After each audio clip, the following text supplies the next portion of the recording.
Commence primary ignition. I'm just not the hero type, clearly. What a piece of junk. Enterprise, this is the captain. I got a bad feeling about this. It's all part of the plan.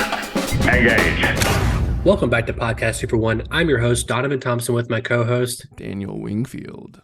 In today's episode 177 of Podcast 2 for 1, youtube.com/2 for 1 studios, the best place to consume all the content. And listeners, if you didn't know, let's be honest, you probably didn't. We are sponsored by Kapow Comics, located at 4047 East Kill Avenue in Sherwood, Arkansas.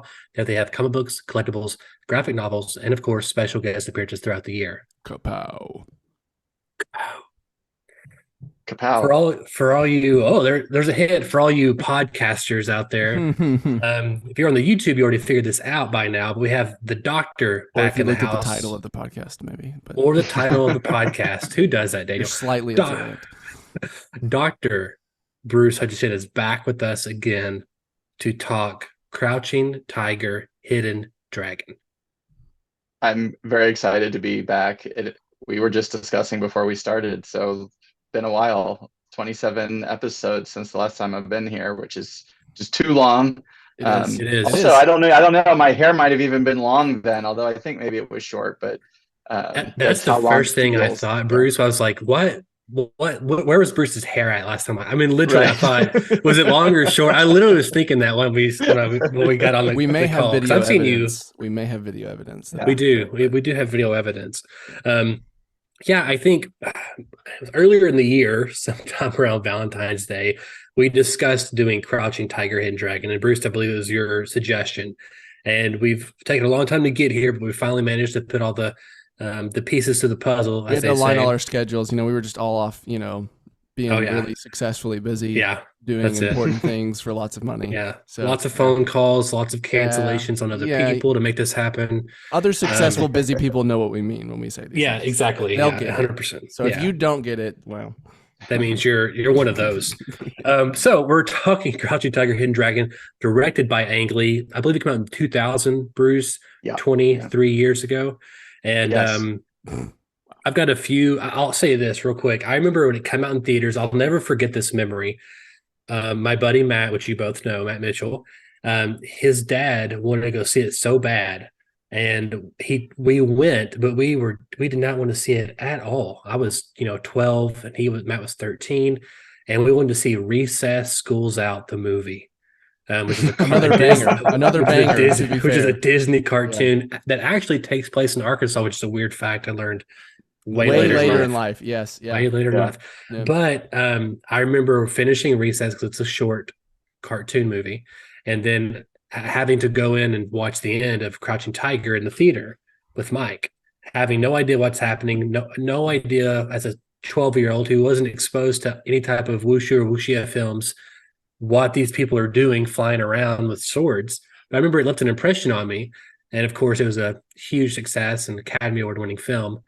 I really enjoyed the movie for a lot of different reasons, which we'll get into, but kind of starting off with Bruce, what's your thoughts on the film? And then we'll kind of start breaking it down. I absolutely love this movie. I hope you guys at least liked it a fair amount, because I think it's fantastic. It always catches me by surprise. I know I love it, and then I sit down to watch it, and it's even better than I remembered it being. And my big thought watching it this time was, I really miss this kind of movie, and I don't mean the wuxia Chinese aspects of it, because it's not like we've got a ton of those movies, and that's very much rooted in Hong Kong and China and all that. I just mean, like, it's got everything. It's got action, it's got romance, it's got a little comedy, it's very serious, it's tragic, it's got a beautiful score, it's shot great. I mean, there's just everything. And I know that it still sort of fits kind of the action genre, but it also still feels like, again, it's like one of those movies that Hollywood just, I know it's not exactly a Hollywood movie, but we used to be able to get movies like this that sort of checked all the boxes, and it just feels like we don't get this kind of movie anymore. That, kind of to your point, Donovan, about seeing it when you were a kid, that's sort of aimed at adults. and does all these things, and it does them all so well. I think it's fantastic. I love it. We've talked a lot this year, Daniel and I on the pod, Bruce, about how the Hollywood system is just churning out. As much as I love superhero stuff and as much as I love that genre, it's just even that genre is becoming almost a parody of itself in a lot of ways. And it's funny you brought that up about missing this kind of movie, because the first thing I thought of in the first 5 minutes was like, man, this weekend I'm going to watch a movie, and not a superhero movie, but I want to watch a movie. Right. And about an hour ago on the dinner table behind me, I said, Kimberly, I said, Saturday night, I want to watch a movie this weekend instead of a TV show or something. I want to watch a movie. Yeah.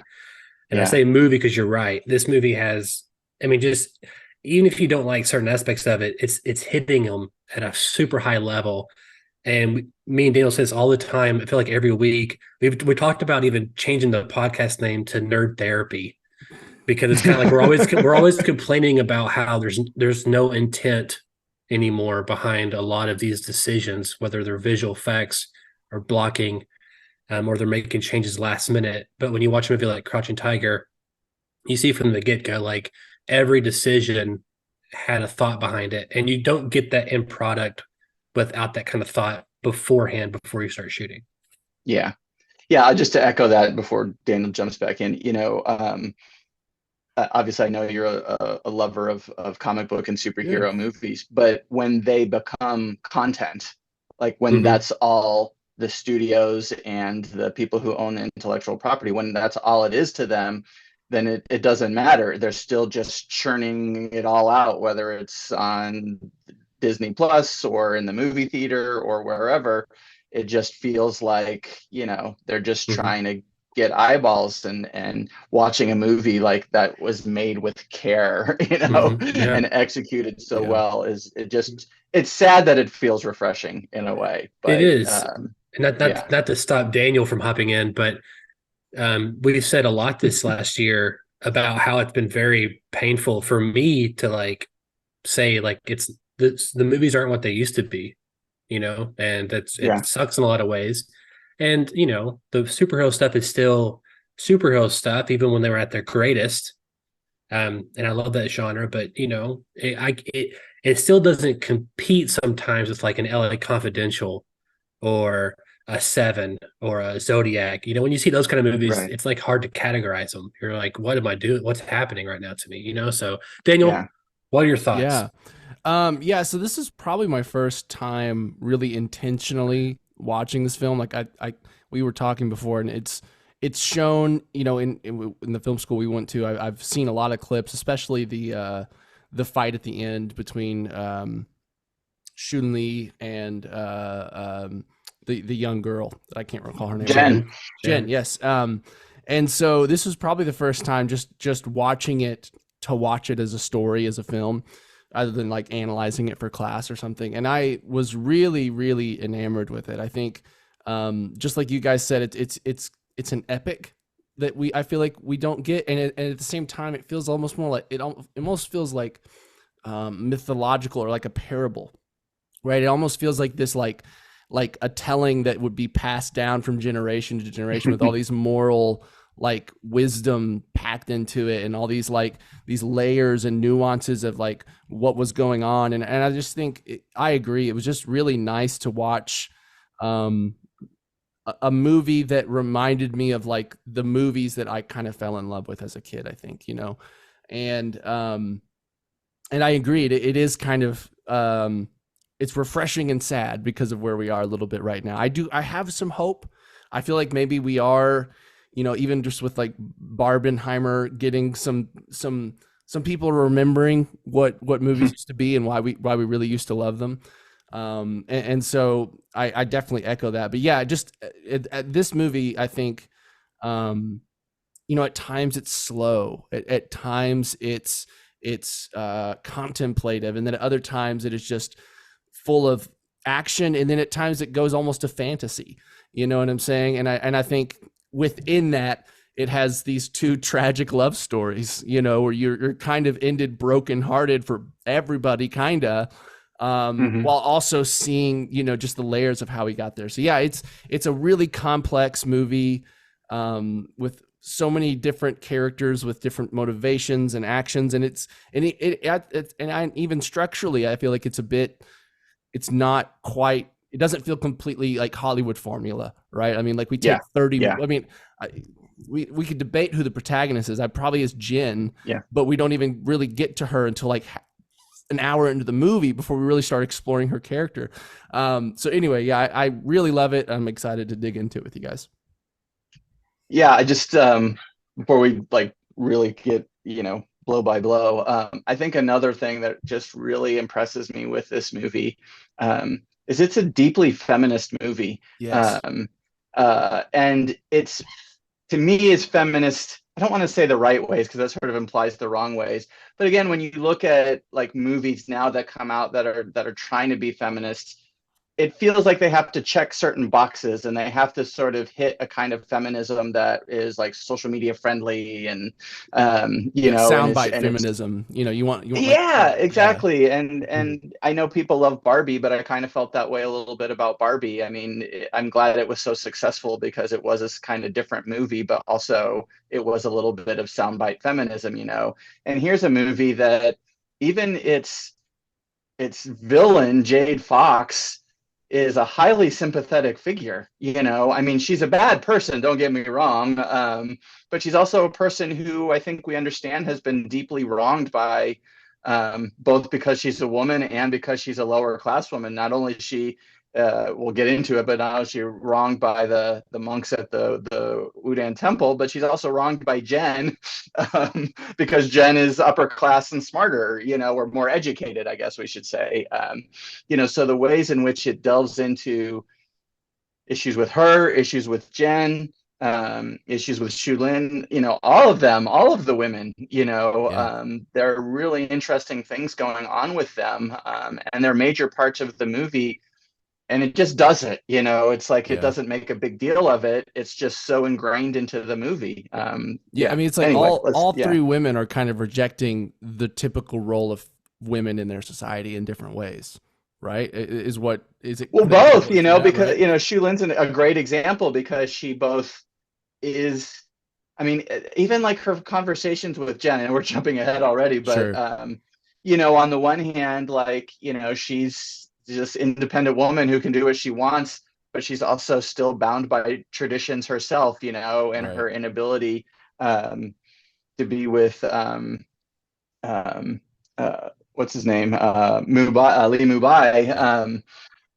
So again, it's just so wonderful and complicated. You've got with Jade Fox, I mean, she's bad. Let's not mince it. She does really horrible things, but also you can kind of understand her. Jen wants to be the strong, independent woman, but she's just this petty, selfish 18-year-old, and so they're complicated characters. They're not just like set up as the shining whatever, yes. Or 100% victim. They're victims in some ways. They victimize other people in other ways. They feel like real people. And the women are dealing with the issues. I mean, I'm not going to say that are accurate to the time and place of China because I have no idea, but but they feel like real women that we can understand and relate to as cinema goers. Agreed. Yeah, no, there's a lot to unpack there, and I'm looking forward to kind of dive into it a little deeper. One thing I didn't really do was I didn't break down every scene. I just kind of, when I felt a sequence kind of ended, I just kind of put a timestamp on it and did a small summary of like the timestamp. So I'll kind of just show here. I put the first 5 minutes. Lee and Shu talk and they reconnect. We learn about the green destiny, which I thought for the longest time until today, I thought it was called the green jade sword, but it just tells you my memory. I was like, what's the green destiny? Okay. So Lee, Lee wants to give it to his benefactor. Lee's trying to get out of this kind of line of work. And Shu, I guess I was kind of fuzzy on this. I think I just wasn't paying attention, but I guess Shu also kind of works for this protection agency kind of thing. Is that kind of how it works? Yeah, she basically runs a security company that I think was started by her father. Okay. And after her father has passed away, she now is in charge of it. Yeah. Okay. Basically, we pick up with the benefactor and Shu, and they talk about Lee and Shu's relationship, and basically how there's been this unspoken thing for so long between them. And because of Shu's now passed away, I guess, fiance, they felt like they couldn't act on their romance, right? They felt like she was, I guess, she was kind of bequeathed to him or whatever, that she couldn't, break that, even though they never got married, I think is what. Well, yes. And he was also a brother by oath, according to the movie, to Lee Mu-bai. So sort of that, even though it was by oath, this idea of siblings and, you can't just then go off with the brother, Yeah. Yeah, 100%. From there, we get Shu meets Jin, and Jin is the daughter of a powerful governor. And that's kind of where I felt the first sequence ended about the 12-minute mark, kind of introducing us to the characters, their relationships. And what do you guys think about that? Yeah, from a structural point of view, this movie is interesting, and I think Daniel's right. It uses the structural tools that we're used to from Hollywood movies, but it definitely doesn't kind of do it in a traditional way, and sort of like, as you said, with a solid protagonist. I went ahead, it was hard for me to figure out a structure to it because of the ways that it plays around with things. I ended up sort of going with 3 acts and then 2 sequences in each act. So my sequence went a little longer. I went to about the 20-minute mark. So I included the stealing of the sword and then sort of the big chase after the stealing of the sword as part of what I called the first sequence. But I understand why you sort of stopped it, because basically you went up to the point right before the sword was stolen, as if that's sort of the start of another sequence, which I could totally see almost there being like 3 sequences in that act. That would make total sense to me as well. Yeah, I had Shu talking to the benefactor as the end of the second sequence, which is the start of your second, I guess. So I think right at the 21 minute mark is kind of where I had it kind of rolling there. Yeah, question, and I could be wrong. Was the Jade Fox, was she mentioned heavily in this first 20 minutes? I feel like I remember like it kind of coming in. For at first when I watched it, I watched it this morning. I thought that Jen, could you see her in the thief outfit right in the beginning? I thought she was the Jade Fox at first. I know that they do too, kind of, but was that explained pretty well? I feel like I missed that in the first sequence, our first 2 sequences. Well, Jade Fox is mentioned by Lee Mu-bai because he says that it was Jade Fox who killed his mentor. And he's giving up the pursuit. And so he feels guilty because he doesn't think he wants to pursue violence, but he also knows he hasn't avenged his death. So they mention Jade Fox there. And then you're right. I think we sort of don't hear too much about her until then the sword is stolen and we meet Sai, I guess Sai, or there's different ways to pronounce it. I always thought it was pronounced like Chewy Hark, so it's spelled the same way, but they pronounce it a little different in the movie. But he and his daughter May, so the cop and May, and his wife had been killed by the Jade Fox, so they get swept up in when the sword's first stolen, and that's sort of where we hear about the idea that the Jade Fox is the person who has stolen the sword, right? Yeah. I think what confused me was seeing the flyer of the picture of the Jade Fox, and I was kind of like, "Wait a minute," and because we hadn't seen that. I don't think we see her in person before we see the flyer.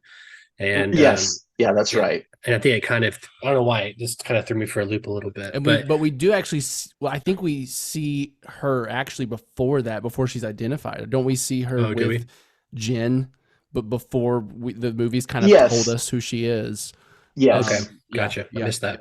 So if you're paying real close attention, you might match the drawing to her right away, but I can see where if you didn't sort of have that knowledge as it was happening, you wouldn't necessarily immediately make that connection. Sure. Yeah. I mean, what's there to say other than they do? It's I'll say this. We do get that B plot romance in a lot of action movies and a lot of superhero stuff, but it's nice when it's so prominent. You know what I'm saying? Like, it's nice when it just feels like there's just so much weight without saying anything at all. When you just with 2 people talking to each other, and it feels like that's almost like the crux of their whole relationship is that they want to be in a relationship. And it's not like they Right. just say that they have to save the world and then they're also going to be in a relationship. It's like that's the point of these two characters together. Yeah. And I don't know. I think it's very refreshing. I think I was just gonna say it's interesting. Jade Fox is an interesting antagonist because she's at the end she's very active, but really like she's not really a part of. She's not even the reason Jin steals the sword. In fact, she's mad at her for doing it. Right? Like in many ways, like the things that have set up these events have happened, years before this movie starts taking place, and then Jin kind of takes the role of the antagonist in the beginning, just being the one they're fighting and the one stealing and the one running and all these kinds of things. But I just, Jade, she's because the movie makes us want to not like Jade Fox. She presents herself as just kind of a mean person, I feel like, and but then she kind of disappears. But yeah, I just think it's again, it's just a very interesting structure that and it feels. I guess in some way it feels like it matches seeing a different culture too a little bit. Maybe the fact that we're getting a very Chinese movie with very Chinese, I guess just cultural influences. I mean, everything in some ways to me, I guess as an American viewer, feels foreign to an extent that like in some ways the weird structure almost feels congruent with that, if that makes any sense at all, maybe. Well, if you dig into that a little bit more, I think part of what you find is that the protagonists and the antagonists become interchangeable a little bit. Yeah. So, for example, if we say that how we do sequences or acts, but if you say that after the sword is stolen, that the act one goal is to recover the sword, the question is whose goal is that? Well, on the surface, it's Shu Lin because Li Mubai isn't even really there, right? I mean, he gives her the sword, but she's the one who's actually there when it disappears. She's the one who has the fight with Jen / what she thinks might, they call the Jade Fox. She's the one who figures out it's Jen and sort of meets with her afterwards and all that kind of stuff. And yet, what I would call the climax of that act, when basically we have the big battle between Jade Fox and everyone else, and then Li Mubai shows up. It's Li Mubai, right? It's not Shu Lin. So she's been sort of like the protagonist and the person who's pursuing the goal of getting the sword back. And then in the big climax of the act, she's replaced by him, right? Yeah. And you could almost say the same is true of the antagonist, where the Jade Fox is the antagonist, but then for large portions, she's sort of replaced by Jen, especially in the third act when Jen runs away from her marriage, steals the sword again, and, is getting into all kinds of trouble, which is so much fun. But, and so it is interesting the way that the movie normally, like in a Hollywood movie, and I teach this and I just taught that this week, is like, a protagonist has a goal and it creates the arc of what the movie is. Here, the arc, you can just slide different characters in. I mean, not a ton of them, but the protagonist definitely shifts between Shu Lin and Li Mubai. The antagonist shifts between Jen and Jade Fox. And in fact, Donovan also mentioned, I think this is true, for a good chunk of the middle, Jen is actually the protagonist of the movie, right? Yeah. All the other characters disappear in Act 2 for the most part when we get into her extended flashback and all of that. So it's weird that the way the movie still keeps a structure that's identifiable and that we can track goals and see when they climax, but who's doing the pursuing kind of shifts and changes as the movie goes. And I think to your point, maybe this is a bit of a stretch, but I think one of the things that we can say as a stereotype of Eastern and Asian culture is that there's less focus on the individual, right? And there's more focus on the collective or people's sort of connections to family. So it is kind of interesting that we can also say that we don't have that one solid protagonist that the whole movie's built around. I mean, not to say that American movies don't also, sure, the Avengers or whatever can have lots of characters, but it is interesting the way that it plays with all of that. It is. Well, I do have a couple of questions. And I was going to bring this up because you said at the beginning of this podcast was that this is inherently a really well done feminist movie, right? Yeah. And I noticed that when at the end of this battle with Shu and Jin, I was like, whoa, they're going to have Chow Yun Fat come in the very end here, and then all of a sudden he's right. come and be like the White Knight kind of thing. Yeah. And I kind of thought, well, I kind of felt like that's kind of, I feel like inherently just how I've been told lately, that's problematic, right? I was like, and then, so I'm like, and that's one question I have, is that problematic? You know, if, I don't know. In a different movie, I would agree. And I had the same thought. I was like, oh, like right in the big climax, she's been pursuing all the goal this time. And then he comes in and sort of takes over.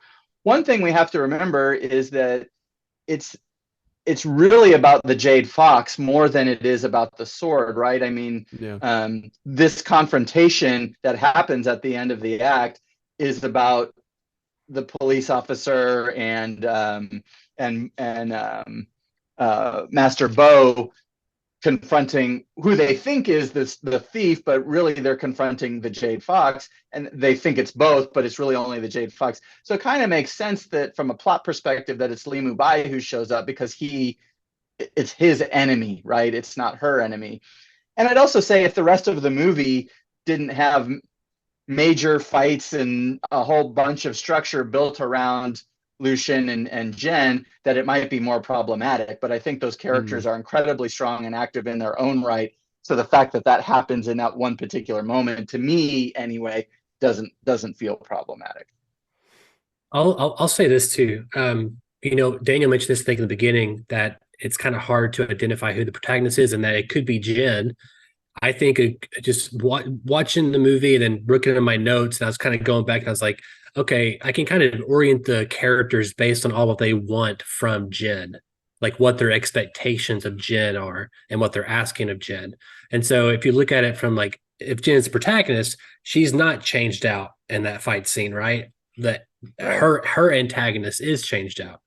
So in that regard, it's not problematic at all, because we're still aligned with a female, in my opinion, a female character. I would argue though that Shu is the main character in the first act of the movie, but which also I thought was interesting, because even watching as a kid, I watched it again probably 8 years ago now. It's been a while, but even that rewatch the second time, and then going to my third one, I had remembered that Michelle Yeoh was, I was like, she's the main character.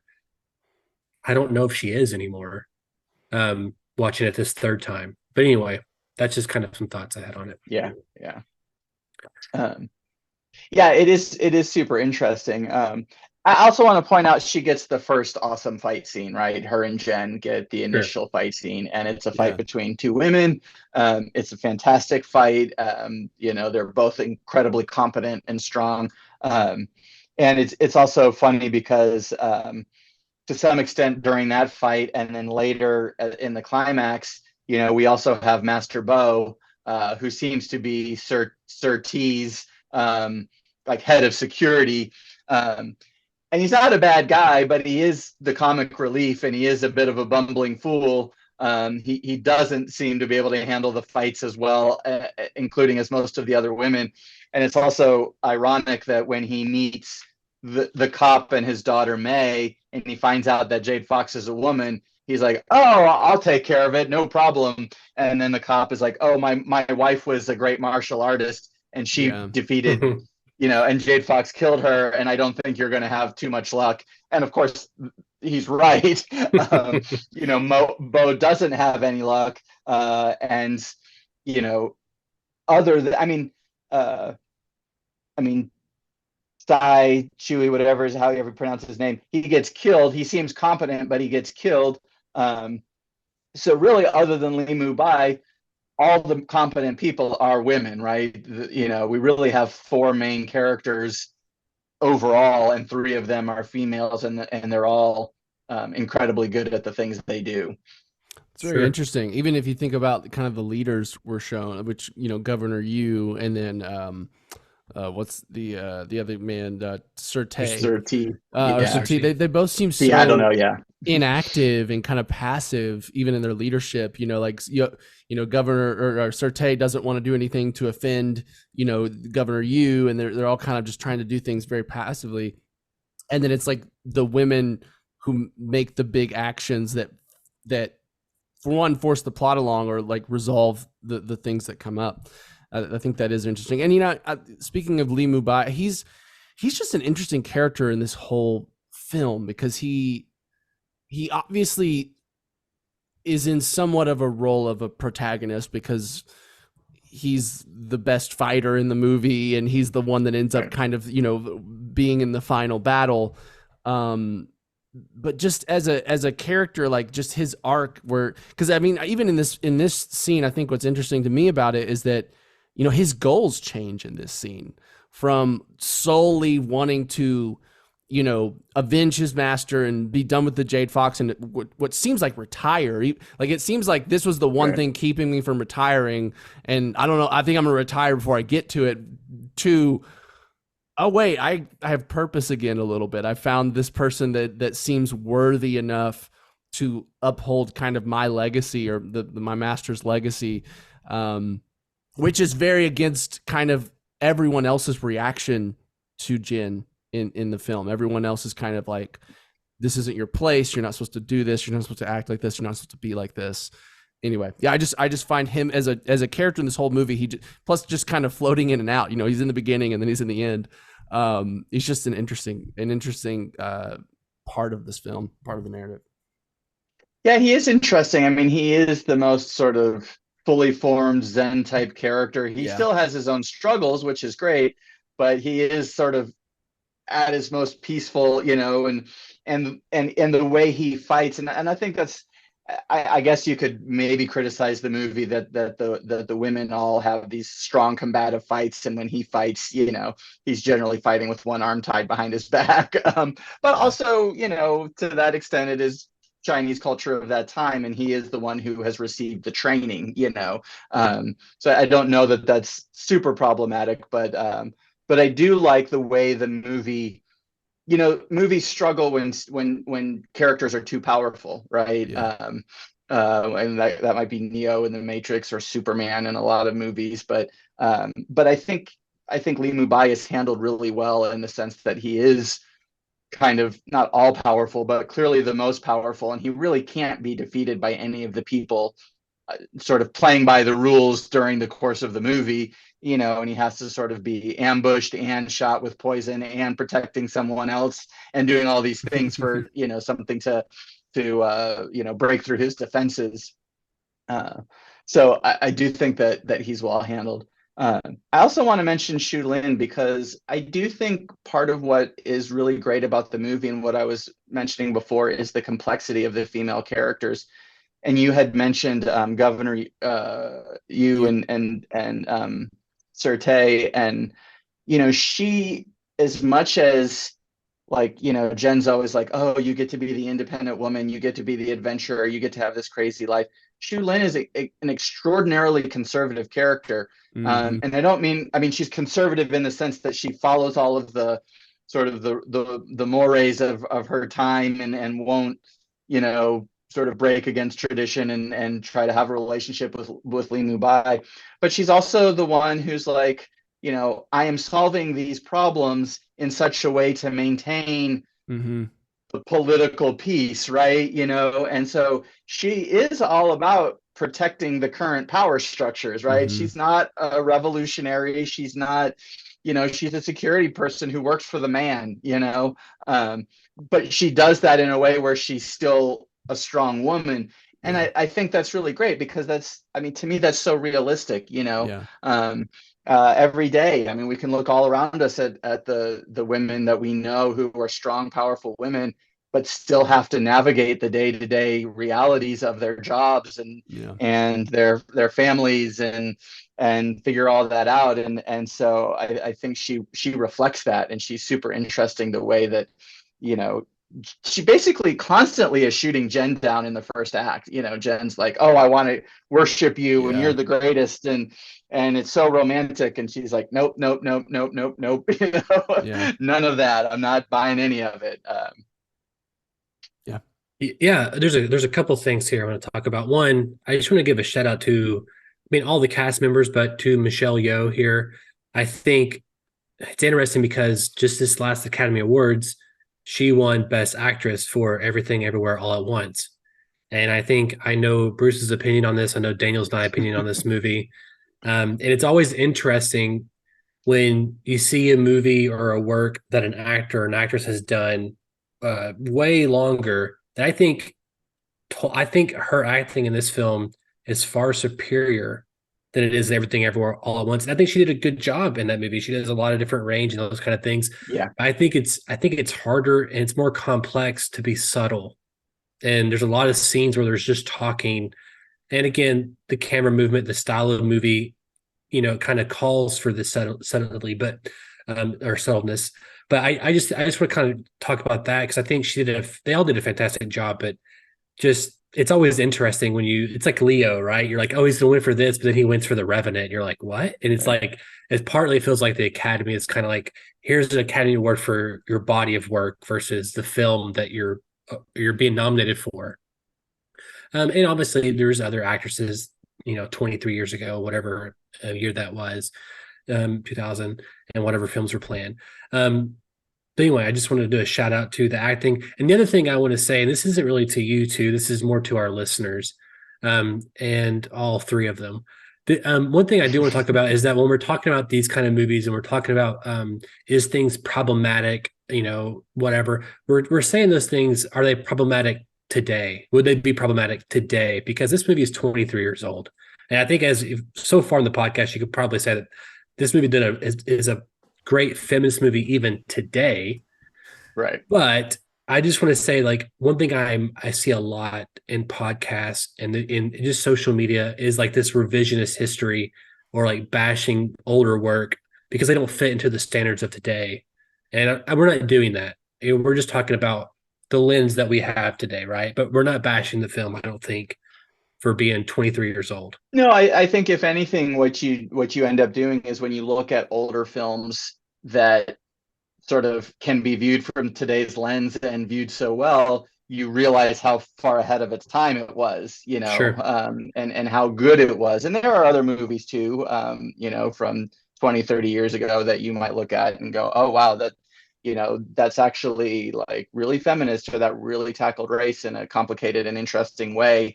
And it's especially true because it was made 25 or 30 years ago when people weren't maybe as conscious of that, and certainly studios weren't getting the pressure from people, and a lot of times rightly so, getting that pressure, and I agree 100%. I think Michelle Yeoh is fantastic, and I think people who were fans of Crouching Tiger knew about Michelle, and some people knew about her even earlier from her work in Hong Kong cinema.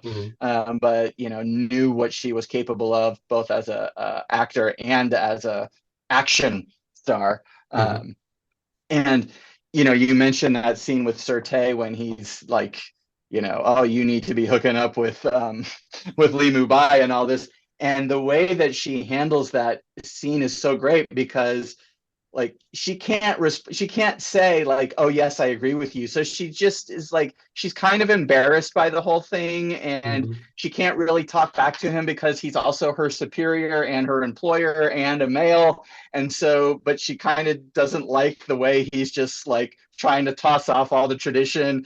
And just, if you just watch her, she never says a word during that whole thing.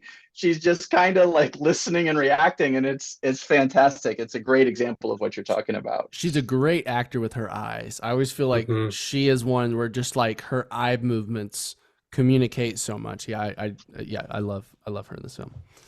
Yeah.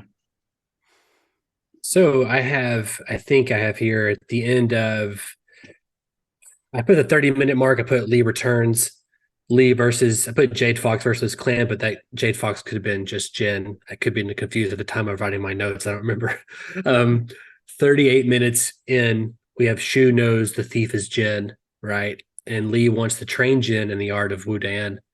And Jen has surpassed the Jade Fox is kind of what I've put here at the 38-minute mark. Yeah. And it's kind of a long, to me, that does feel a bit like Act 1. In some ways, Act 1,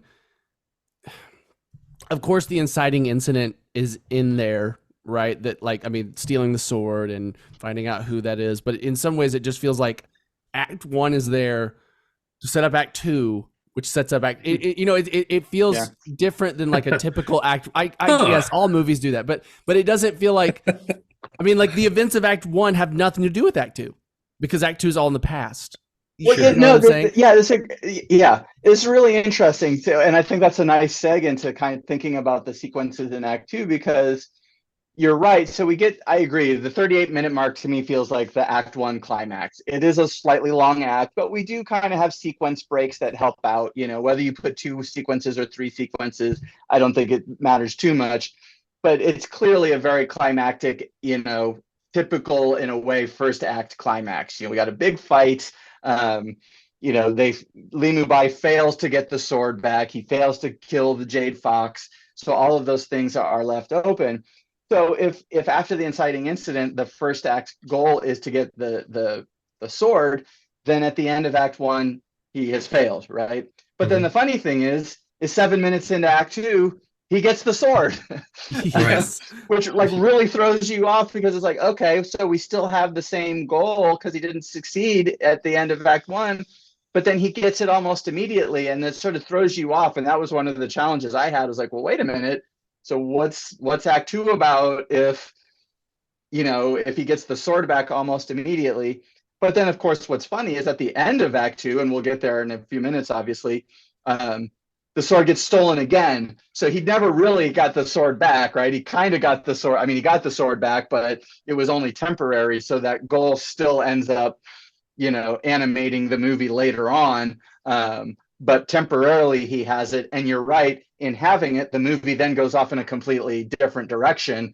And Act 2 becomes all about Jen, and almost, other than a couple of scenes at the beginning of Act 2, as almost, in a couple of scenes at the end, we do not see Li Mubai or Xu at all.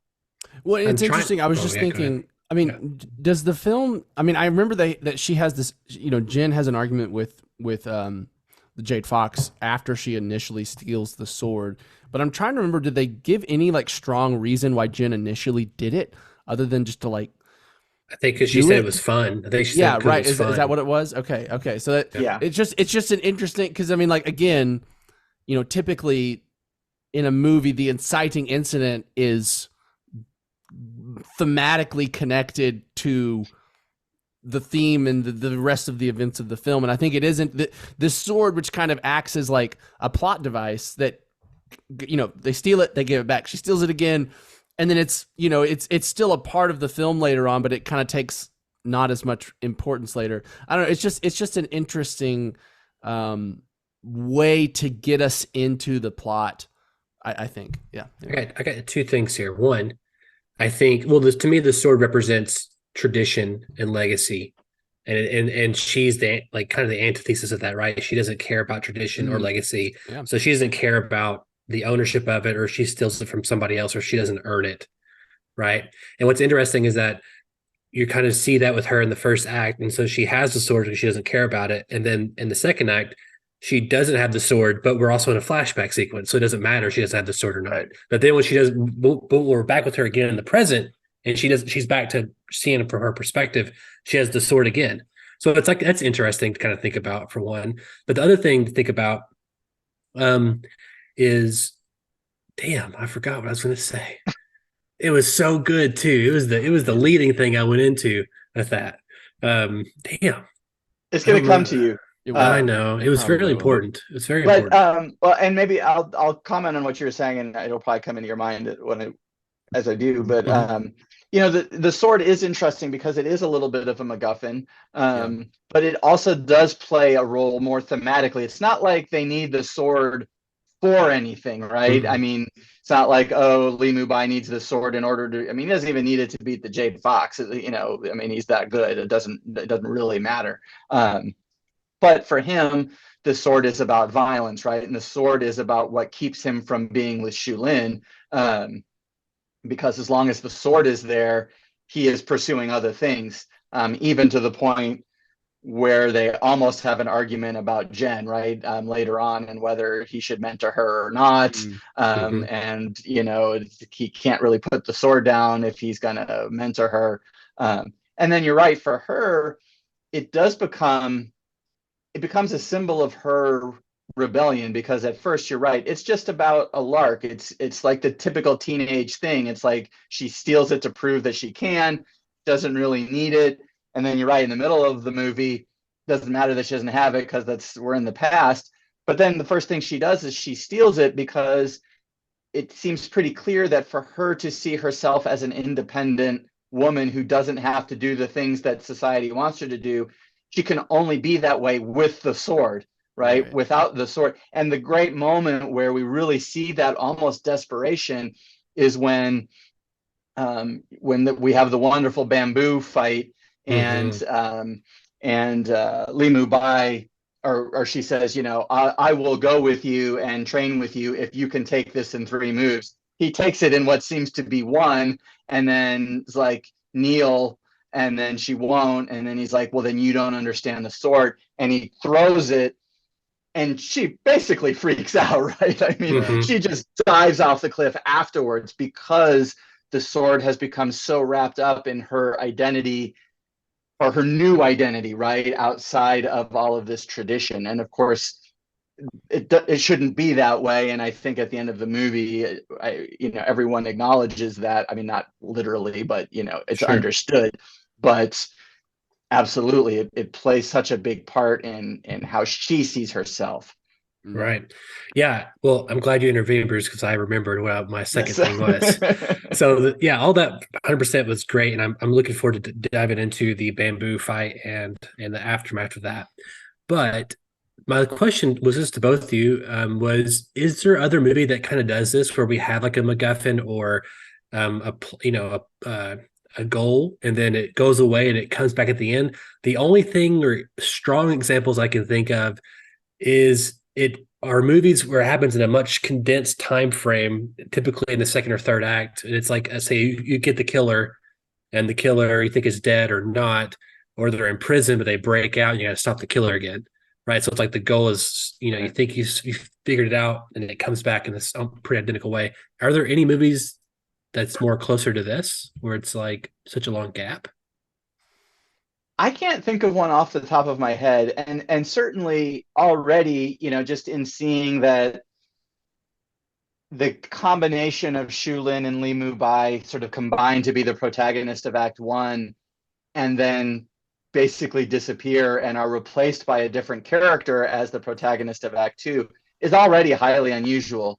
Occasionally in like 4-act movies, a lot of times the third act will move away from the protagonist for whatever reason and kind of follow either a secondary character more, or will follow an internal goal for the primary character, mostly because for whatever reason, the external goal just can't sustain 4 acts. But there's enough story that at some point, sort of the third act, again, in a 4-act structure, kind of gets given to another plot line. And I have seen that, and it's not uncommon, but I would call this a 3-act movie. So for one, it's still 2 hours. So that second act is also almost 40 minutes long.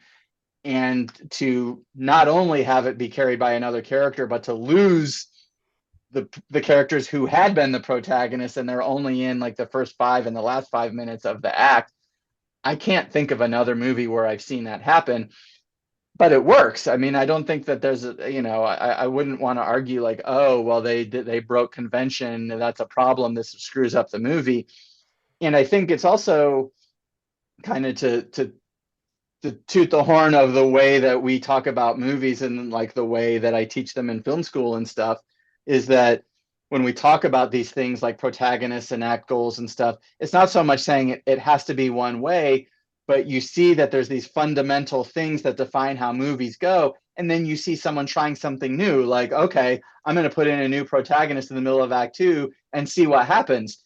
And in this case, it works, but it's still built on a goal, right? We can still say that I think Jen has a goal, even though there's a long flashback in it, because there's goals within the flashback, and then there's goals overall for that act that the flashback helps determine. But it is really unusual, and I think super cool. Agreed. Yeah. Okay. So I would, you said this second act has its own set of goals, but there's still the overarching goal for Jen. I would say her overarching goal is to be free, right? I'd probably it's to be free. And so this starting here at this flashback sequence, I put it at minute 53.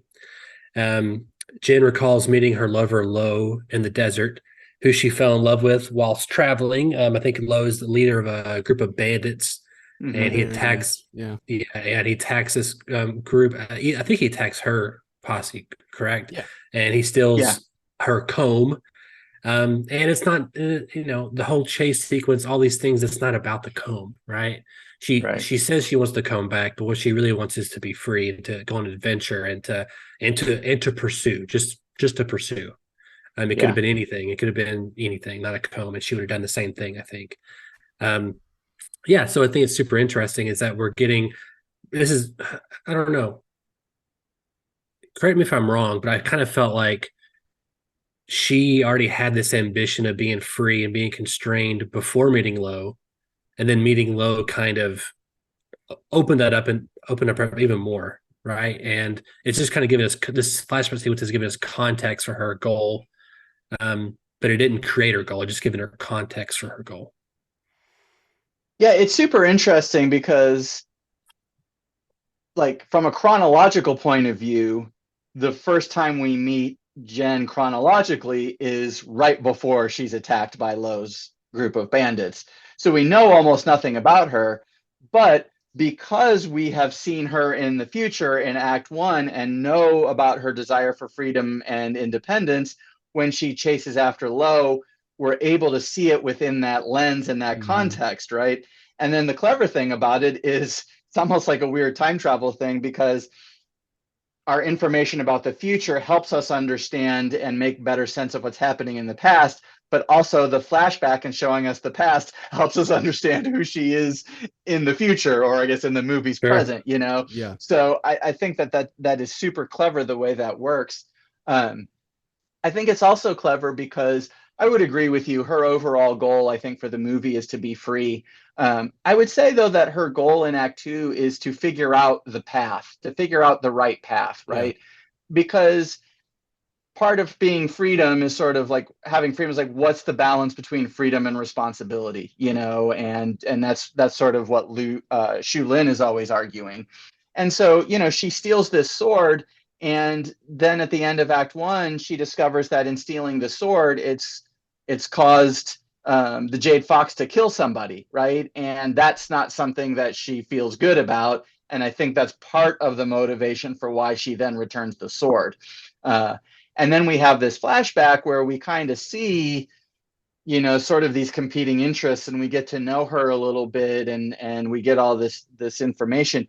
And then when we get to the end of Act 2, after we come out of the flashback and we see that she's sort of, she's about to be married and she's doing the responsible thing. And then Lo shows up demanding that, she belongs with him, and then she sort of freaks out, and then she does the wrong thing again, right? She chooses the wrong choice, and she steals the sword. And then, of course, she sets into a chain of events, which is going to lead to the death of Li Mu Bai, which is a guilt that's, obviously then determines her final action of the movie.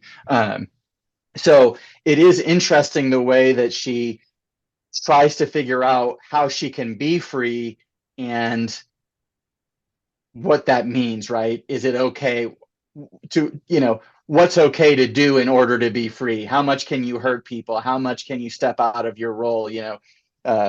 Shu Lin is like, don't worry about the marriage, but you got your family and you owe something to your family. And I'm not sure she buys that, Jen, but she's clearly struggling with what does it mean to be free, and what responsibilities do I have, and when have I crossed the line and done things that hurt people? And sometimes she doesn't care, right? And clearly she often makes choices that are all about her and her own freedom, regardless of how it's going to affect other people. But of course, that's her journey, right? And that's the lessons that she's going to learn by the end. Yeah, and I think part of it too is just that it is her being, self-centered, but I think it also she's young. She's a kid. Well, yeah, exactly. Right? Yeah. And I think that's kind of the tragedy of her character, is that she's in an impossible situation where she can't get what she needs without doing things that, you know, to an extent compromise her own morals or compromise her own, and I think she's figuring out those morals, right? And I think, you know, it is interesting. Just, I mean, even the fact that she goes back to her parents after the flashback, that wasn't her idea. You know what I mean? Like that she was kind of pushed into that by Lo. Yeah. You know, and I think it's again, it's interesting because in some ways it mirrors a little bit Shu Yin later saying you should go back to your parents. You know, they will help you fix all this. They're worried about you, whatever. And then, you know, maybe it's a well, I did that before and I'm not going to do it again. Yeah, she's interesting because at times she's infuriating. You know, at times you really want to you dislike her because you feel like she's being selfish and she's being, you know, short-sighted. But at the same time, I find her very empathetic and very relatable and very tragic. You know what I mean? And I think, I don't know. Well, and that's what's part of what's so great about this movie is we do get, you know, it's an action romance, but the characters are incredibly complicated and they're 3 and 4 and 5 dimensional. You know, because you're right, you know, she is stuck in these situations. It's understandable why she makes the choices she does. She is young, and she's impulsive, and she does the things that young people do, but she's also doing them within the constraints of a society where she can't have any freedom and she can't make the choices that she wants. You know, even with her relationship with Lo, you know, when Lo shows up at the end of Act 2 and, you know, sort of tries to free her, it's, you know, obviously it's not a very well thought out plan on Lo's part. Right. But, you know, he's sort of like, you belong with me, you belong to me. And, you know, I think part of her reaction is probably like, screw you. I don't belong to you. I don't belong to anybody. But also she does love him. I don't doubt that. Right. You know, I think she loves him and wants to be with him. But also the moment he starts kind of telling her biz and what she should do, it pisses her off. She doesn't want to do that, right? Because she could have jumped out of there and try to run off with him, but she doesn't. She basically lets him get captured, goes through with the wedding, even though we don't see it, and then sneaks off and steals the sword after that, right? And it's not like she steals the sword and then goes looking for him. She steals the sword and runs off by herself because she doesn't like the way he's behaving. And Lo, by the way, I think is a perfectly fine guy too. But sometimes, he crosses it over into that typical male, like, you know, you belong to me and, you know, you need to go with me because that's how I feel, right? And even though she may love him and he loves her, I think it's a genuine love between the two of them. He still, you know, he doesn't always express himself in the right ways, and he doesn't always make the right choices either, you know. Well, it's interesting. You just said that, you know, this movie is filled with a lot of dynamic and interesting characters, but I do feel like the men are the least dynamic and interesting in many ways. Like they change the least. I mean, in some ways, Li Mubai doesn't really do much change between who he is in the beginning of the movie and the end. I mean, from the very beginning of the movie, he's trying to get Shulin to go be his lover. You know what I mean? He's like, very clearly, I don't want tradition. I don't care. I want to do what's right for us or what's good for us. And then even to the end of the movie, like, I mean, he's always, of course, chasing, you know, to avenge his master. And I guess he doesn't give up on that. But as a person, I feel like he's still the same kind of man he was in the beginning towards the end. And I mean, I think Lo is very much just a love interest character that doesn't really do much either. Yeah, Lo is a secondary character for sure. I mean, it's Shulin that goes from saying you should go home to your family to you should go be with your love. You should go to Joe. Right. Lo. You know what I mean? It's Jin herself who is going between I'll do this versus I'll do that. Anyway, there's just yeah. I will say one thing about Li Mubai though. I agree with you that he doesn't really change. But the thing is he is trying to change, and I think what makes him somewhat tragic is he's unable to escape the world that he's trying to escape. Partly through choice, partly through obligation, partly through bad luck. I mean, all of those things come into play. Maybe even partly through hubris, right? The belief that he can train Jen, you know, and I don't think that his desire to train her is a desire to like put her under the yoke and teach a woman, you know. I think his his belief is genuine, because I think he truly believes that if he doesn't help her, she will become a destructive force for herself and everyone around her. So he really is trying to do what he thinks is best, but there's also a lot of hubris bordering on arrogance to think that he'll be able to succeed at doing it, right? And in the end, of course, he fails at doing it. It doesn't work out, and it causes his death. So you're right, but with that caveat of, For sure. you know, he's not as one-dimensional as Lowe, that's for sure. Yes, He has a lot more going on, I guess. But Yeah. just in terms of when we're thinking again of protagonists, of people that go through events that, you know, that you have that before and after, who they were before the movie started and who they are now. Yeah. Shin and Jin are Yes. the ones. Shulin and Jen. Yeah, Yes. sorry, yeah. I'm sorry. Yeah, Shulin Yeah. and Jin are the only ones that kind of fit that criteria. And Yes. one you could argue a protagonist, and one you could argue as an antagonist. It's interesting. I don't know. I kind of feel like, I mean, I think I agree with you both 95%, but I think there's 5% of me that's saying Lee expressing himself at the end when he's dying. I feel like sometimes that's a really simple kind of goal, right? Is like to be able to break from his obligation or tradition and to just say the simple thing that we see, that we do every day to people we care about, or we see other characters do in movies or whatever, just telling someone I love you and telling them I made a mistake or we made a mistake. I feel like there's a lot of movies now, or just in general, that try to put too much change into a character when only you need something very simple. It makes it. I don't know. Maybe I'm trying to articulate it very well, but I feel like it's like a lost art. I feel like is not complicating a goal or just an action that expresses a goal. And I think that's like very. I think it's, I don't know. I miss that, and I feel like, and I don't want my comment to feel like I don't like. I think Lee Mun-bai is an awesome character. I think he's fantastic. I mean, if we could have another movie that's like a prequel and just see him doing his, like, you know, samurai badass shit, sign me up. sure. But I think it's just when I think of, like, would he have done that at the beginning of the movie had the events not happened? I think so. I think he would have eventually confessed his love either way if the events of this movie had never happened.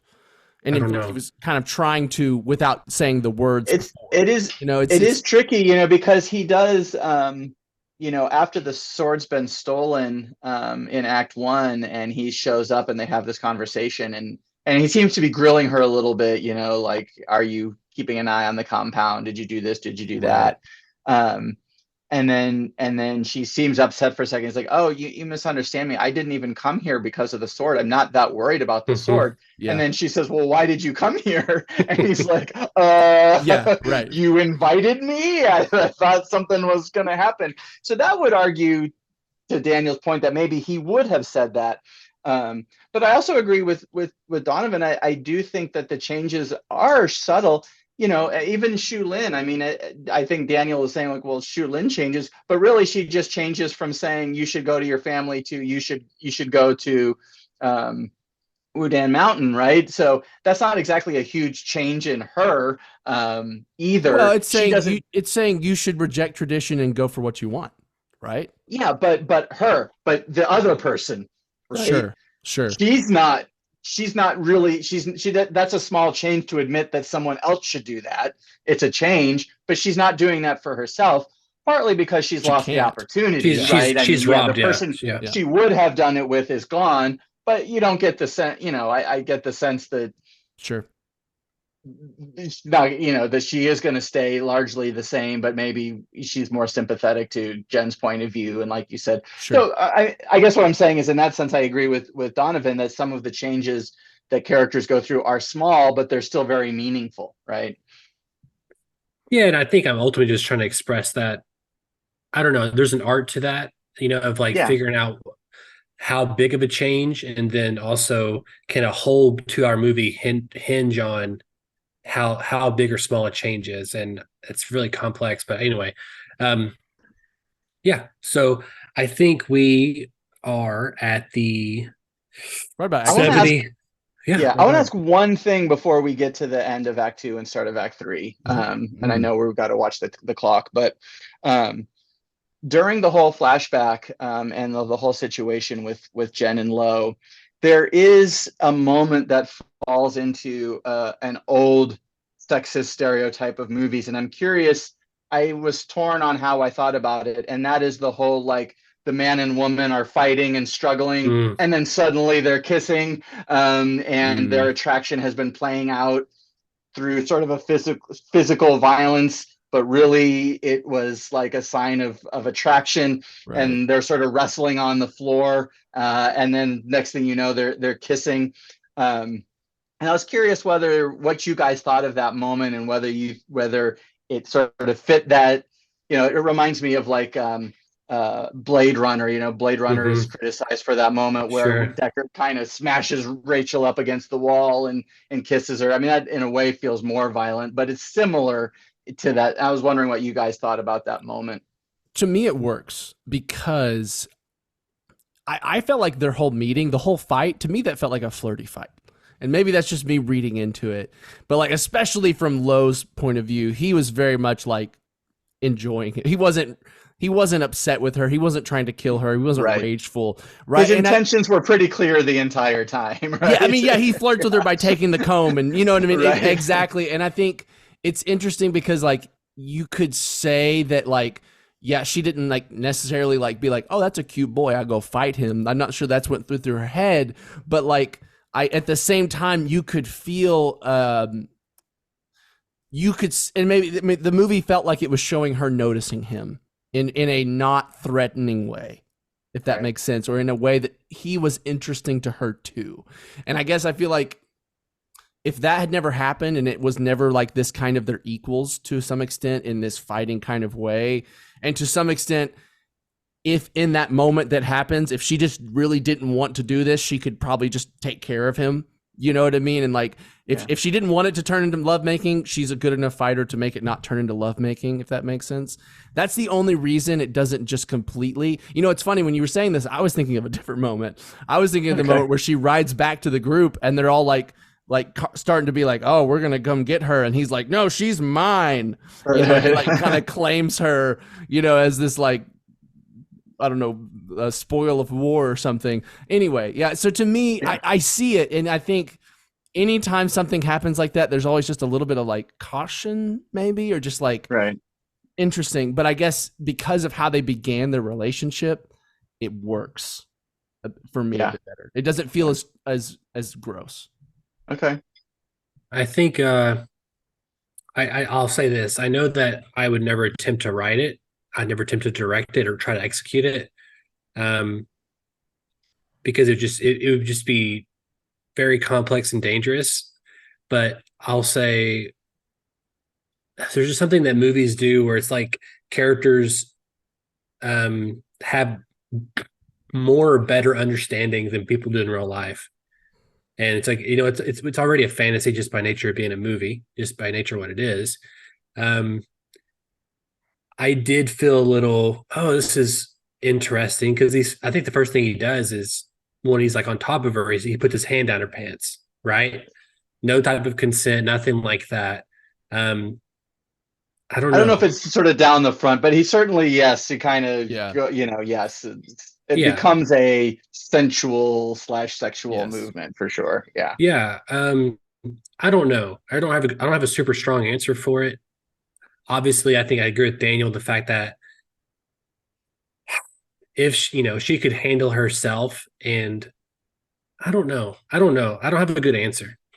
It is tricky. I think I'm afraid to answer, honestly. Part of it's a martial arts movie. You know what I mean? They're gonna fight when they make love. Why wouldn't you? It's a martial art. No, I'm kidding. Yeah. No. I do agree in the end with Daniel. I think it just about works. I think that they do enough, and all the things. I think that the fact that Lowe is sort of very clear about his attraction to her, the fact that he's very respectful of her, the bathing scene. Her. Yeah.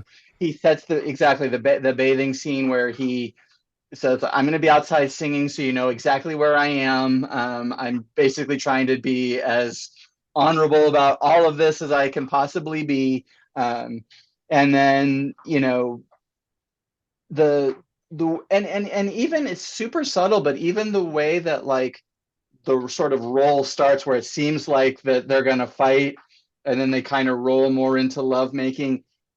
It's just the way it's cut even just sort of softens it, where it doesn't feel like it was like an overly violent moment that suddenly got twisted into a sexual moment, which is what happens in a lot of those 70s and 80s movies.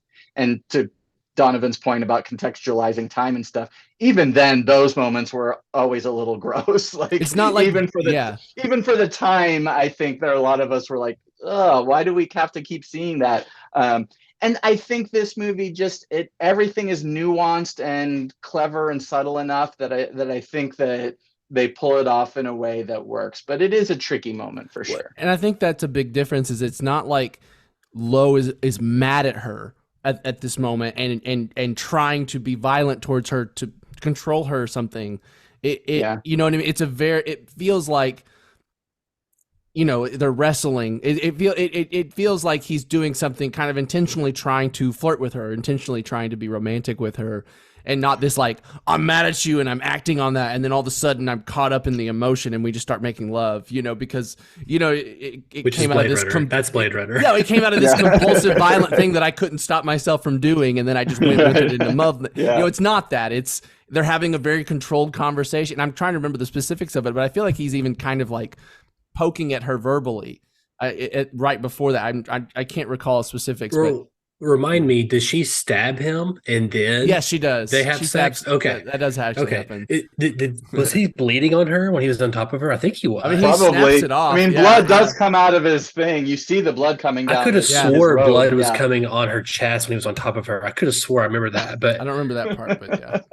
Maybe, I don't know. It's interesting to talk about. It is an interesting point. Yeah, it is. Again, I would never try to execute it nor write it or anything like that, just because it would just. I know I'd fuck it up. Even if you know, I just know I would. And so it would be incredibly hard to do it and not do it in a way that didn't feel okay. Unless you're like deconstructing the mechanism of it with like, that's the only way you could even do it today is if you were like intentionally drawing attention to it to criticize it. Maybe anyway, you know, it's something that they probably shouldn't do anymore. Like you're right. Like, I don't know if they could happen again, but for some reason I agree, Bruce, it doesn't feel gross to me. It felt cautious. Again, it was like, oh, that was borderline, but that could have been a problem, but I don't think it was. Yes, right? exactly. Well, yeah, I mean, part of any type of advance, you have to account also like the reaction that it gets, right? I mean, sometimes it's granted. It's tricky here. I'll go the exact opposite. You know, it's okay sometimes to like lean in to kiss someone, right? They don't have to reciprocate it. They can say no. Right. All these kind of things. Okay, it's the softest version of this. And then you take the context of the result, right? Like, okay, well, she didn't want to kiss him, blah, blah, blah. This is like adding in a lot more complex and dangerous things than that. Because she's kind of a captive, right? Kind of. Now, he doesn't treat her like a captive, but she is. Just, you would, you know. Except for she pursued him, which is the other weird thing, right? And then she's not captive because he's like, you should go home to your parents. Exactly. And she won't leave. So exactly. And it's all those subtle things that help it work out, right? But there's a lot, and you have to really know what you're doing and be really confident and thoughtful about. It is. Anyway, we're probably getting kind of. So probably should hit Act 3 here, right? Yes. So I put here that we get out of the flashback sequence at like minute 72, 73. We're caught back up in the wedding. We see Shu and Lee, and I believe Lo comes in to interrupt the wedding, right? Am I correct in that? Yep. And I think we had that sequence there until about the 90-minute mark where we have Shu versus Jin in a really great fight scene. Well, I would put a break earlier. I would say the end of Act 2 is Jen running off with the sword. Okay. And I would say Act 2 is largely about Jen's flashback with the 5 minutes before and then about 5 minutes afterwards. And when she disappears and Surte reveals that the sword's been stolen, and then we even actually have a fade to black. And then when we come up, Jen is now, you know, seemingly dressed as a boy, by wearing a hat. It's like Superman's glasses, dude. It just Exactly, works. exactly. Oh, Daniel, we lost your audio. Oh, sorry about that. I do have to There ask you this question. I was under the impression that everyone immediately recognized her as a girl. She I says wasn't. that her name But- is Master Young, I think. And when she's sitting at the picnic table and the two Right. guys walk up to her, and then they act like they know who she is, as in they know who Master Young is, not who she is. Like she has taken the name of a well-known fighter in those parts or something. Okay. But Yeah, 'cause when and how they figure out that she's a woman, it's not clear. So the only part I thought was like maybe they didn't know until they're talking with Milu Bai and Right. later, and they're like it was her husband. Like they mentioned like she was Then engaged. they know. Then they're yes, like, oh, yes. it rumbles through the crowd, I guess. But I guess yeah, it was interesting because I was like, I don't know if they can't read her gender right now. I couldn't tell if that was even why they kind of were paying attention to her. But anyway, yeah. Yeah, I thought they thought that she was a young man who was being super arrogant. Okay, Um, that makes sense, and it makes that Yeah. moment later make sense. I think so. yeah.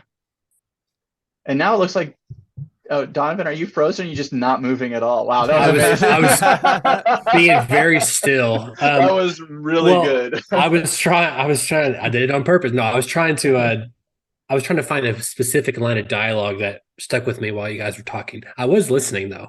Yeah. But and which I will bring up at the end of the pod here. So yeah, again, I didn't really break it down into acts or anything. I just kind of, when I felt like something was changing, I just kind of Right. marked it in the minute wise here. So you're saying the act ends. So Act 3 begins with Jen, right, at this Yeah. posse with all these men starting. I guess it feels like at first they're kind of wanting her to train them, and they get insulted, and they're like, "Oh, well, now we're going to attack you because of that, because that's what you do."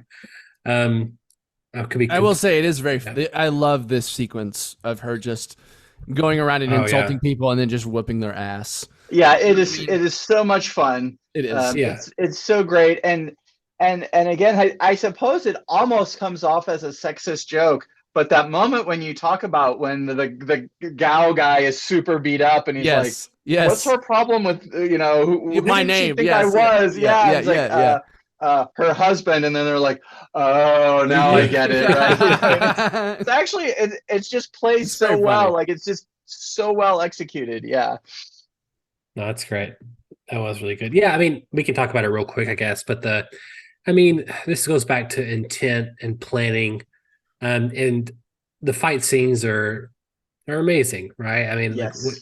I was a little surprised how close we were sometimes, because I felt like typically to me, wide means confident in action sequences, because it's just there, it's not longer takes, but you can see more, right? And so you Right, can right. have less room for mistakes.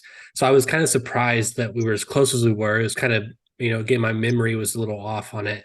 But that being said, it's still amazing, and there's a lot of intent. And the big thing too is that the fight scenes reveal character. That's what, as all fight scenes do, right? They're there for fun, and there's a lot of them in the movie. But characters are making choices, and those choices reveal character, which help us as we go through the movie. And that's what a fight scene should do.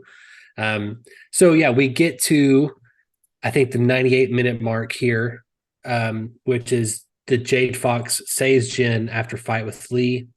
And Lee tries to teach her again. He bests her, and she declines it, even though, so she declines. This is the throwing the sword and her jumping in after it. Yeah. I do want to jump back to, you briefly Sure. mentioned the Xu-Lin and Jen fight, which just from a pure fight, because in a lot of the other fight scenes we also have the wire work with all the jumping, flying, and that's great in its own right. But from a pure like martial arts fighting, that fight between Xu-Lin and Jen, I think, is the highlight of the movie. Mm-hmm. It's long, Yeah. and it is one of the. I show that scene in some of my classes, and the way that the movie cuts out to wide, where we constantly know that this is Zhang Ziyi and Michelle Yeoh doing the fighting, and and goes into close so that we get a sense of the stakes and we get a sense of the character, I think is fantastic.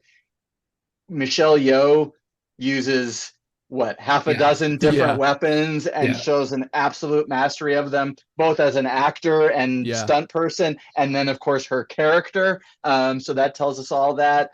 And then, like you said, the fact that the entire time Jen is fighting with the Green Destiny, which should give her an advantage because of the strength of the sword and its ability to sort of cut through all of Shu Lin's weapons. But Shu Lin really does end up, for the most part, winning the fight. I mean, Shu Lin does have a moment where her sword breaks and Jen's like, okay, I'm going to let you go get another weapon. But she's already been knocked back. That's just her cockiness. Times. And if Shu Lin had wanted to be more aggressive and like hurt her, kill her, she probably could have. And then, of course, at the end, she does win the fight, and Jen, sort of breaks the rules of engagement and slashes her in the arm, even though Shu Lin's like, I'm winning, but I'm not going to kill you or anything, and then she does that anyway. But it is a fantastic fight. It's so well shot and choreographed. And I really like the build up to it too. I like the conversation that leads up to it. I like, I like how it starts with niceties and calling each other sister, and then they start being more honest, and it just builds up into like, you can't leave with that, so I'm not going to let you leave with that. Right. You know what I mean? It's just like, it's really fun because it starts, it starts subtle and it becomes a fight. It becomes the least subtle version of conflict. It's great. And then it's so smart because it goes from one of probably the fastest cut, most exciting fight scene to one of the most beautiful, graceful fight scenes you'll ever see. And of course, inspired by other Hong Kong movies like Touch of Zen, but just, the bamboo and the fights are just, they're, he spins the sword at her as the bamboo is going down, and it's, oh God, it's just, I mean, it's a completely different, it's different. It could be right afterwards and just as beautiful and wonderful, but in a completely different way. I will say this is maybe my biggest, the most moment that I'm kind of thrown out of the movie is that final fight scene, because it becomes the most fantastical, just the fighting on top of trees and swinging. It starts to feel a little bit Peter Pan to me. And maybe that's just because the wire movements become a little more obvious because, I mean, it's really impressive. It seems like they're really on trees in a forest shooting this. Yes, they are. They must be doing wire work with cranes and stuff like that. So it's fantastic. It's fantastic. Yeah. It's just the one point where I think even I get what you're saying. Like, okay, well, it's anyway, but it's still the moment, the emotion of it, perfect.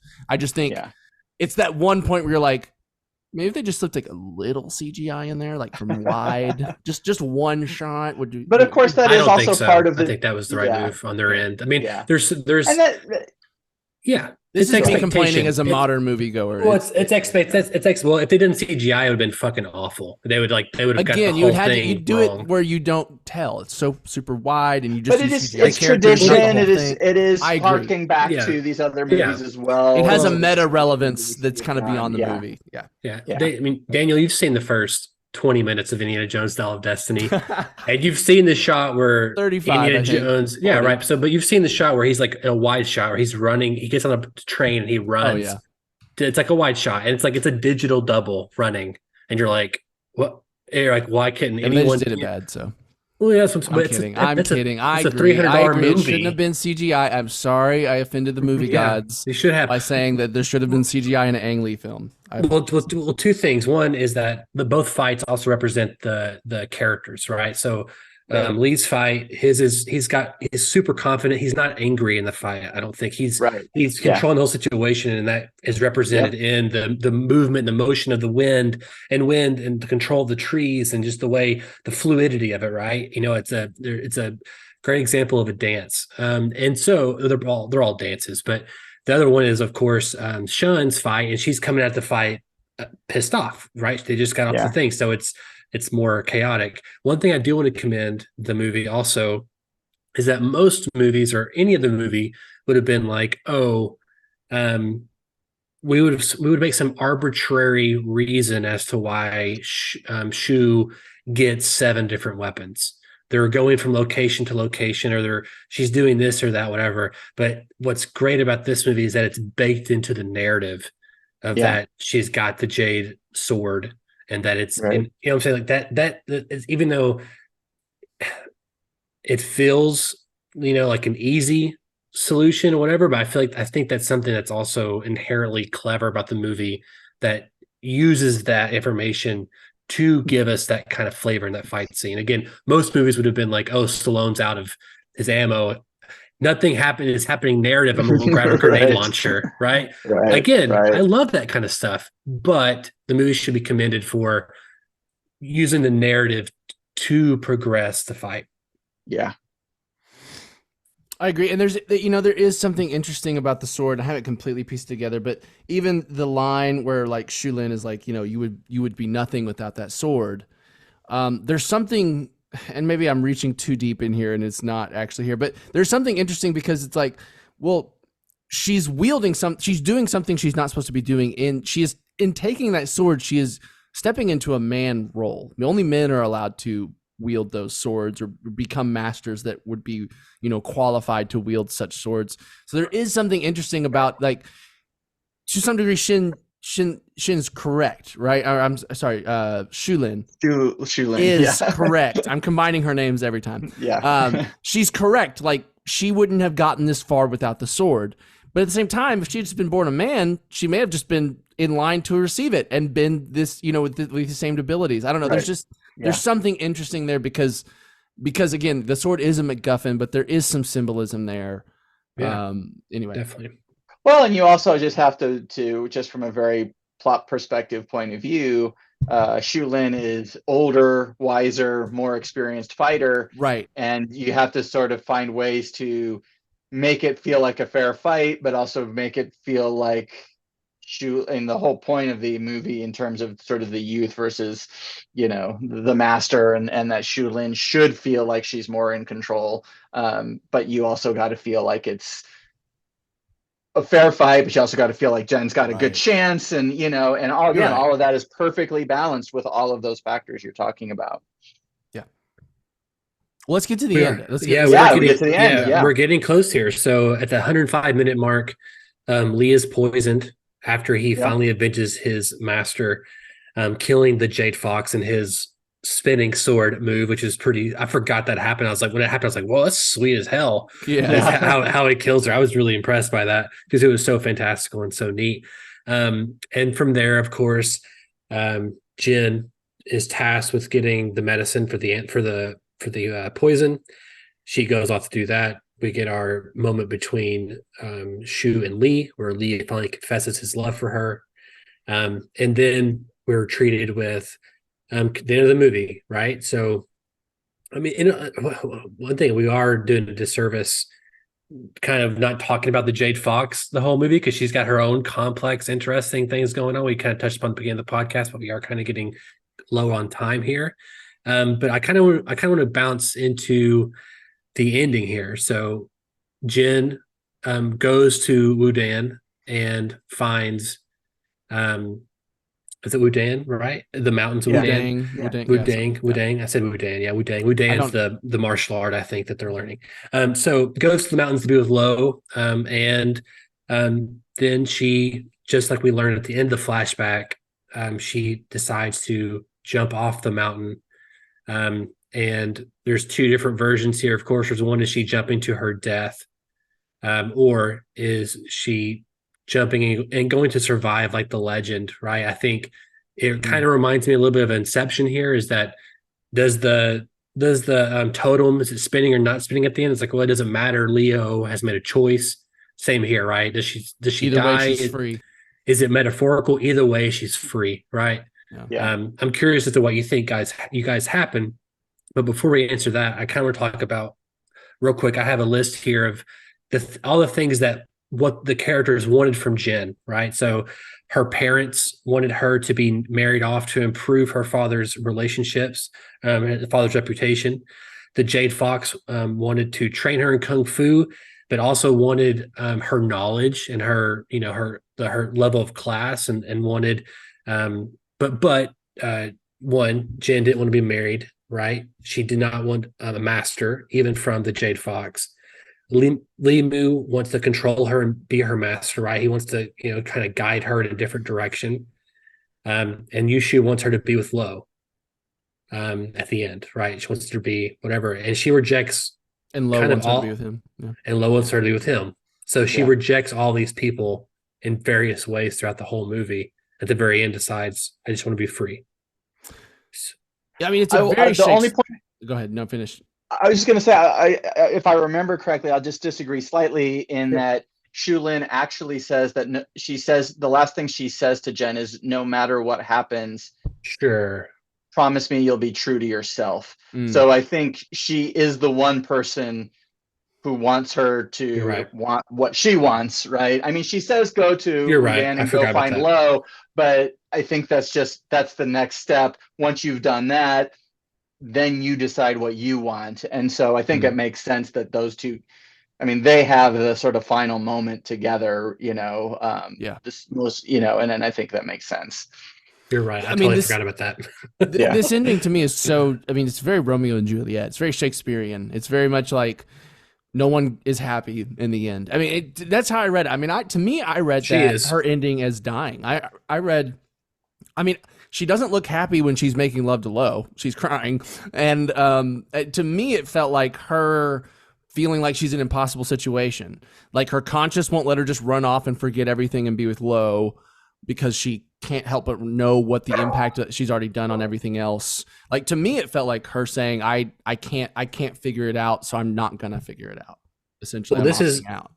Before Bruce gives his thoughts, I got to say this real quick. Yeah. This is another classic example of just the individual watcher and their perspective on life will determine the outcome for them. Right. Because it makes sense. I feel like a lot of the reviews we've done, that lines up with kind of your perspective, Daniel. And then my perspective is that no, she jumped off and she flew away and she survived.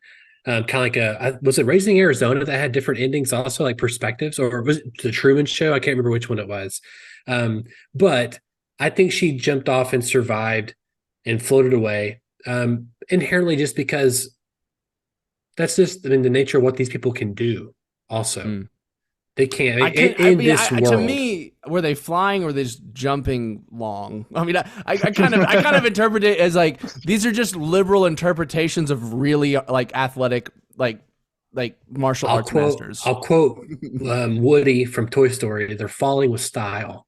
And so okay. I think just because River's been watching a lot of Toy Story, that's in my brain. But I like to look at it that she's choosing. She jumped off and survives, and it's all of it's metaphorical. But even Lo there watching her, he's crying not because she's dead, but because she's leaving him. I mean, it's a different type of emotion. I think that he's not. But again, it's metaphorical. It doesn't matter, and you can interpret it however you want. Bruce, what's your interpretation? Yeah, I don't know whether she dies or not. Maybe that's taking the easy way out. But I think we can say that she's not coming back. No. I don't think any of the characters who have survived, which is pretty much her family, Shulin and Lo, I don't think any of those people will ever see her again. So to the extent that even if she does survive, it's a tragic ending because if she does survive, or I shouldn't say survive, if she's just flying away versus jumping to her death, she's still carrying an incredible amount of guilt over the events that she made happen. And as she said at the beginning, she made them happen largely for fun.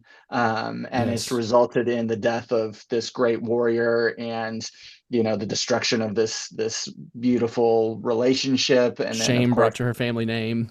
Yeah, and also the destruction of, in the end, of her own relationship, because if nothing else, she feels so guilty about all the rest of it that she can't be really with Lo and be happy anymore. And I think that's the part that makes me feel like it is her giving up on it. Because, like, if she was in a place where she's just wanting to be her, nothing in the movie tells me that she doesn't genuinely want Lo.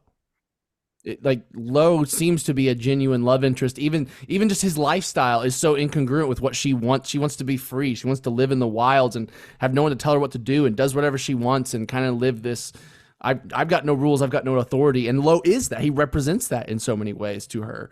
He's the first real opportunity to go do that and like not be alone. And I guess to me, the fact that she can't, to me, it seems like she can't even be happy with him now. And if she can't be happy with like this person that represents everything that her character has wanted up to this point, how could she ever be happy again? And I guess that to me is why I feel like that to me feels like I can't figure it out. I can't do this in a way. There is one thing I'll give you, Daniel, to kind of give you, I think, evidence to support yours. I'm going to choose to believe that she survives just because I need something good to happen. But he says that in the legend, if you jump off the mountain, and you have faith, then whatever you wish will come true. Right. And so she asks him, and in the legend, it seemed like the boy got what he wanted and it come true, and it becomes safe, right? So you would think based on that, if she jumps off, she could be safe. But she asks him, what do you wish for? And he says, I want us to be in the desert together. And we can probably all three agree that she's not ever coming back. So if she jumps off, he's not going to get his wish. So maybe she does die. I don't know. Well, I think the more interesting question is not whether she dies, is what was her wish, because it's the wish of the person who jumped, right? It is more interesting, sure. Yeah, and I think at the end, I think she's jumping to escape to me. And so whether she is escaping via death or she is escaping just via running from everyone that recognizes her. Sure, yeah. I think to me, it's still the same, like kind of the forces around me and my own decisions have prevented me from obtaining happiness here in this. Oh yeah, I don't think that, even if you choose to believe that she lives, I don't think you come out of this feeling like things are good for Jen. I mean, that it's not a happy ending. It's meant to be tragic, a classic tragic ending. Well, I don't know. I kind of feel like she's went through enough where if she did survive the jump, she could make choices from here on out that could.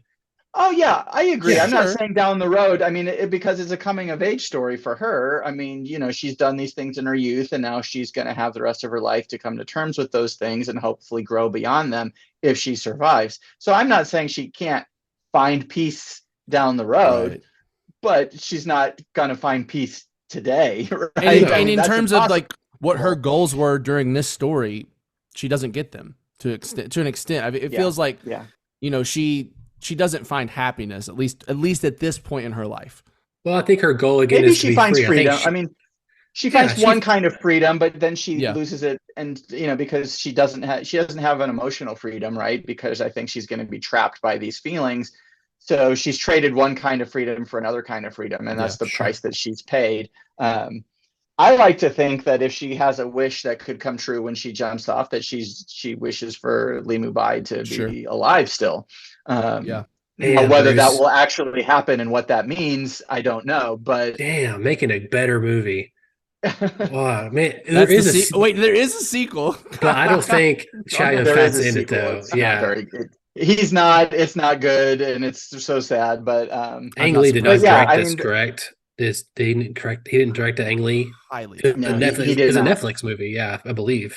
She's in it, but other than that, there's not much to recommend it. Well, question: is it confirmed that he's dead? I mean, I don't remember. I think it just acts like it's just in the future. But yeah, I mean, to me, that's what I think she wished for. It's a good wish. That's a good one. Yeah. And also the thing is like that was Lo's wish. It would more apply to her wish to even get back to my side of the argument. So I don't know, but I think again, like I said, the beginning of this whole part of it was she jumps, and so you're right, Bruce. She gets a certain version of freedom, whether that's a healthy one or not, or a complete version I don't think so. And I think I think our discussion speaks to the strength of the ending. That I think we all pretty much agree thematically what it means, even if we don't necessarily agree like what it means in the movie. Oh, for sure, right? Yeah. I think that's just the strength that it prompts this discussion. It prompts these discussions of these ideas, and it makes you reanalyze the rest of the film. And I think it's again, it feels like Shakespearean to me, and just kind of its complexities and its tragedies. It's poetry. It's a very, very poetic movie. Yeah. Well, guys, I think we did it. Yeah. That was a fun Yeah. one. I think we did a good Yeah. job kind of talking about the movie and Yeah. again, we probably could have dived more into the Jade Fox and her role in the film and some other details of it. But I think overall we got to, I would recommend our viewers, if you haven't watched the movie. Yeah. I know sometimes you see a movie that's a foreign language film and it's got subtitles and you're put off by that, but I implore you to, break past that, because there's a lot of movies out there that are amazing, that show you different type of cultures and different type of filmmaking, and it'll really open up your mind into what's possible or the kind of stories that you can consume. And so if you haven't seen the movie, I think it still might. Well, Parasite might have finally passed it, but up until Parasite, at least, I think it was the most successful foreign language film ever in the United States. It made well over $100 million. So I mean, it made 217, I believe, on a $17 million budget. So it's very profitable, and that was 23 years ago. So inflation, that's about 370 million now, which is pretty good. Pretty good return. I also there. I know we're trying to wrap things up. I have to shout out the cinematography from Peter Pau, that won an Academy Award. The score is one of the best scores ever hear, by Tun Dun, and of course, all the cello in it is performed by Yo-Yo Ma. So I mean, it's just that's awesome. Yeah. No, it's great. For a film that captures a vibe and captures a feeling, it is so consistent, and it's again, it's a tragedy, but it's a world that's very enjoyable to be in, even amongst all of these kind of tragic characters and frustrating things that might be happening to them. Yeah. What's interesting is that Ang Lee made Crouching Tiger, and then probably one of, if not his best films, and then went and made one of his worst, which is The Hulk. right afterwards. Like the next year, right? Or the next 2 years. Was that his next movie? It was 2004 was Hulk, or 2003 was. So maybe there was a movie in between, but maybe not. I mean, very likely not. I'll tell you this: Crouching Tiger to The Hulk. I was 11 when Hulk came out, and I remember leaving the movie theater and thinking, "What a piece of shit that I just watched." I'm a huge Marvel fan. To a lot, yeah. And I did not like 11-year-old Hulk. Donovan fan. Yeah, I know. Yeah, I'm telling you, I did not like that movie. I almost wasn't allowed to see it because it showed a man's butt. So luckily I was just old enough, I think, to see a man's butt for the first time. Yeah. Mom, can I see a man's green butt? Am I old enough yet? No, here's the thing. This is literally what happened. I remember my mom being like, it shows a man's butt. And I remember like looking at my dad and being like, how did she know that? So, this kind of like, is that an issue? I can always look in the mirror, if I want to see a man's butt. Anyway, that was a funny aside. Yeah. It's fascinating. It really does. Well, guys, I appreciate it. Bruce, how can our listeners find the cool things that you do? Actually, I'm in the process of moving. I'm still at thehutchfiles.com, but I'm moving to a Substack newsletter. Although hopefully it'll still be at thehutchfiles.com. I haven't finished that process, but hopefully it'll just send you to the right place here pretty soon. Awesome. And I am trying to add a lot more of these scene breakdowns and stuff, especially the ones that we do on here. And then of course I'm also on Instagram at BD Hutch. You have enough now where I would think you should be able to make a book. I mean, a book. Oh yeah, I've probably got. I mean, some of them I've written more than others, but in terms of just having like the numbers and the breakdowns, I've probably got, I don't know, 125 to 150 movies that I've done. I think 100's a great number, especially for. I don't know, I think it's a good book idea. Just throwing it out there. I would buy it. You got one buy right there. Yeah. But Daniel, how can listeners write into us? Listeners, you can write into bit.ly/2for1mail and let us know what you think of Crouching Tiger, Hidden Dragon. I would love it if some of you have either recently watched this or decided to watch it with us, or maybe you saw the episode and then you're going to go watch it and come back and listen. Do that and let us know. How do you feel? I would love to especially just know what you guys felt about the ending. What is your take on Jin's decision at the end, and where do you kind of feel like that? What does that mean in the movie world and thematically and all that? Let us know at bit.ly/2for1mail.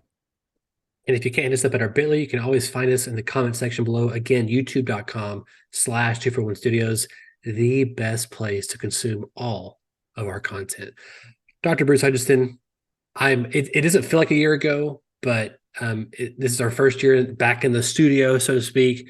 Yeah. And I'm just going to say, we'll speak for Daniel, and he'll say the same thing too. It's always a pleasure having you on, and I hope we can do the next one sooner rather than later.